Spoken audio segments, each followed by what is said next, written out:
Hello everyone, आप सभी का आपके अपने चैनल सारास ट्यूटोरियल पे बहुत बहुत स्वागत है। आज मैं क्लास 10 के लिए हिंदी एमआईएल का इम्पॉर्टेंट क्वेश्चन लेकर के आई हूँ और ये हमारा सेकंड वीडियो है। यस्टरडे मैंने आपको एक वीडियो दिया था जिसमें कुछ इम्पॉर्टेंट क्वेश्चंस दिए थे और आज मैं आपको चैप्टर वाइज इम्पॉर्टेंट क्वेश्चंस दे रही हूँ। ठीक है, यहाँ पे मैं आप लोगों का जो पहला चैप्टर है कबीरदास, उसका क्वेश्चंस बताऊँगी।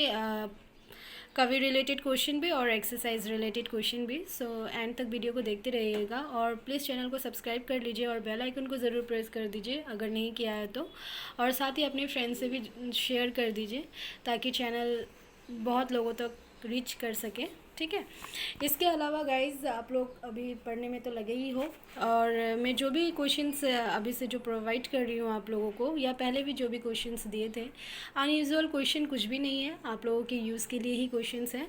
ये सारे क्वेश्चंस एग्ज़ाम में आप प्रीवियस ईयर उल्टा के देख लीजिए, पेपर कॉमनली पूछे गए हैं, रिपीटेडली पूछे गए हैं और जो सेवा का जो पैटर्न है यही पैटर्न चलते आ रहा है। ठीक है, सो जो क्वेश्चंस मैं आप लोगों को दे रही हूँ उसे एकदम सीरियसली कीजिए। ठीक है, और डेफिनेटली एग्ज़ाम में कॉमन गिरेंगे ही। ठीक है, तो यहाँ पे देखिए पहला है हमारा कबीरदास से रिलेटेड कुछ इंपॉर्टेंट क्वेश्चंस। पहला है, देखिए कबीर शब्द का अर्थ क्या होता है। हाँ, तो ये एक इम्पॉर्टेंट लाइन है कि कवि शब्द का अर्थ है बड़ा, श्रेष्ठ, महान। ये एक इम्पॉर्टेंट क्वेश्चन है। ठीक है, इसके आगे बढ़ते हैं। कबीरदास का जन्म या आविर्भाव, कभी कभी क्या दे देता है, ये जो वर्ड है ये वर्ड दे देता है आविर्भाव। फिर बच्चे कंफ्यूज्ड हो जाते हैं कि आविर्भाव मतलब क्या होता है।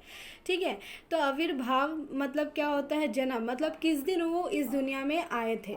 ठीक है, तो कबीरदास का जन्म हुआ था 1398 में काशी में। ठीक है, और कभी कभी जन्म के साथ मृत्यु भी पूछ देती है, तो मृत्यु हुई थी 1518 में मगहर में। ठीक है, तो ये जो लाइन है आप लोगों के लिए इम्पॉर्टेंट है, इसे बुक में मार्क कर लीजिएगा। इसके बाद दूसरा क्वेश्चन है, कबीरदास ने किससे दीक्षा ली थी या कबीरदास के गुरु कौन थे। दो टाइप के क्वेश्चन आते हैं। ठीक है, किससे दीक्षा ली थी या कबीरदास के गुरु कौन है। ठीक है, तो दोनों ही क्वेश्चन का आपका आंसर सेम होगा कि कबीरदास के जो गुरु है या स्वामी है या उनने दीक्षा जो भी शब्द, ठीक है, वो किससे ली थी, स्वामी रामानंद से लिया था। ठीक है, ये एक इम्पॉर्टेंट क्वेश्चन है, तो इसको भी अंडरलाइन कर लीजिए। इसके बाद क्वेश्चन आता है कि बीजक क्या है। ठीक है, तो कबीर के जब वाणियों को संकलित किया गया है उसे ही बीजक कहा जाता है। बीजक के रूप में कबीर के वाणियों को संकलित किया गया है। ठीक है, तो बीजक के 3 पार्ट होते हैं, 3 भाग होते हैं, साखी, सबद और रमेनी। ये भी क्वेश्चन आता है कि बीजक के कितने भाग हैं और क्या क्या, तो साखी, सबद और रमेनी। ठीक है, इसके अलावा और एक इम्पॉर्टेंट क्वेश्चन है कवि से रिलेटेड, जो कि है कबीर काव्य की भाषा को विद्वानों ने क्या कहा है। ठीक है, विद्वानों ने क्या कहा है कबीर काव्य की भाषा को, तो सधुककरी, पंचमेल, खिचड़ी कहा है, क्योंकि उनकी भाषाओं में बहुत सारी भाषाओं का, उनकी जो कविता रचना है या उन्होंने जो भी रचनाएं की है उसमें बहुत सारी भाषाओं का क्या था, मिश्रण था, इसीलिए उनकी भाषाओं को विद्वानों ने क्या कहा है, सधुककरी या पंचमेल, खिचड़ी।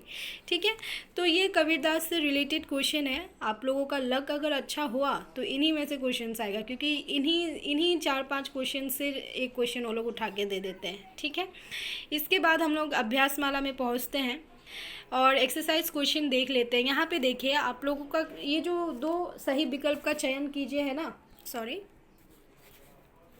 सही विकल्प का चयन कीजिए जो है, इसमें ये दोनों ये दोनों क्वेश्चन ही कर लीजिए, क्योंकि कहीं से भी दे सकता है बंदे शब्द का अर्थ क्या है या फिर हिंदुओं को कौन प्यारे होते हैं, ये दोनों ही क्वेश्चन। ठीक है, तो हिंदुओं को तो राम प्यारे होते हैं और मोह को कहाँ ढूंढे बंदे, यहाँ बंदे शब्द का अर्थ क्या है, तो बंदे मतलब कि जो सेवक होता है, ठीक है, जो भक्त होता है उनको ही बंदे यहाँ पे कहा गया है। ठीक है, तो ये दोनों आप लोग कर लीजिएगा। इसके बाद पूर्ण वाक्य में उत्तर दीजिए।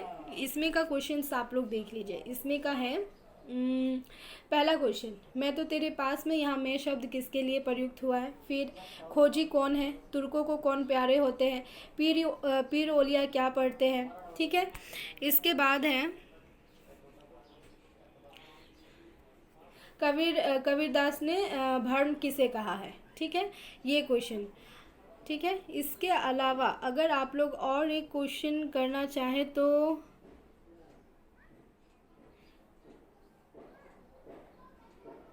ये वाला एक क्वेश्चन कर सकते हैं, आपस में दो लड़ी लड़ी मुँहे, यहाँ किन के बीच लड़ाई की बात की गई है, ठीक है। तो बस ये शॉर्ट क्वेश्चन में ये जो क्वेश्चन मैंने टिक किए हैं इसको ही रिपीटेडली पढ़ते रहिए, इनमें से कुछ भी आ जाएगा, ठीक है। अब 2 मार्क्स का देखते हैं संक्षिप्त उत्तर में। इसमें भी देखिए, पहला क्वेश्चन, मनुष्य ईश्वर को कहाँ कहाँ खोजता है। दूसरा, मनुष्य ईश्वर को पाने के लिए किस तरह के कर्मकांड करता है, ठीक है। इसके बाद घ नंबर, कबीरदास के अनुसार सच्चा खोजी ईश्वर को कैसे पा लेता है, ठीक है। तो जो भी क्वेश्चंस मैं आप लोगों को दे रही हूँ गाइज, इतना ही पढ़िए, एक्स्ट्रा पढ़ने की ज़रूरत नहीं है, ठीक है। अगर आप लोगों का लक ख़राब होगा तभी कुछ एक्स्ट्रा आ सकता है, अदरवाइज़ जो क्वेश्चंस मैं देती हूँ उसमें से ही क्वेश्चंस आते हैं, ठीक है। तो इसके बाद देखिए, आपका दूसरा क्वेश्चन है यहाँ पे, संत कबीरदास ने जग को बौड़ाया हुआ क्यों कहा है। ये लास्ट ईयर नहीं आया है, आई थिंक इस साल ये आने की चांसेस है, ये नहीं तो ये वाला क्वेश्चन इस बार आने के चांसेस है। साच कहो तो मारन धावे, झूठे जग पतियाना, कवि ने यहाँ सच और झूठ की कौन सी बातें कही है, ठीक है। गाइस देखिए, ये जो मैं आप लोगों को क्वेश्चंस प्रोवाइड कर रही हूँ अब चैप्टर वाइज, ये आप लोगों का सिर्फ प्री बोर्ड के लिए नहीं है, ये एनुअल के लिए भी है, क्योंकि हो सकता है कुछ समय बाद में कुछ ज़्यादा ही बिजी हो जाऊँ तो HSLC के टाइम पे मैं प्रोवाइड नहीं कर पाऊँ, इसीलिए मैं अभी ही आप लोगों को दे रही हूँ ताकि आप लोग आराम से पढ़ते रहो क्वेश्चन आंसर्स को, ठीक है। यहाँ पे देखिए, झ नंबर भी इम्पॉर्टेंट क्वेश्चन है। कबीरदास के अनुसार कैसे गुरु शिष्य अंतकाल में पछताते हैं, इस पछतावे का कारण क्या है, ठीक है। आज से स्पष्ट में आप लोगों को बहुत ज़्यादा देखने की ज़रूरत नहीं है, पहला वाला देख लीजिए, ठीक है। ना तो कोनो क्रियाकर्म में, ना ही जोग बैराग में, ठीक है। इसके बाद ये खोजी होए तुरते हो पल भर की तलाश में, ये भी पूछ देता है, तो ये भी देख लीजिएगा एक बार।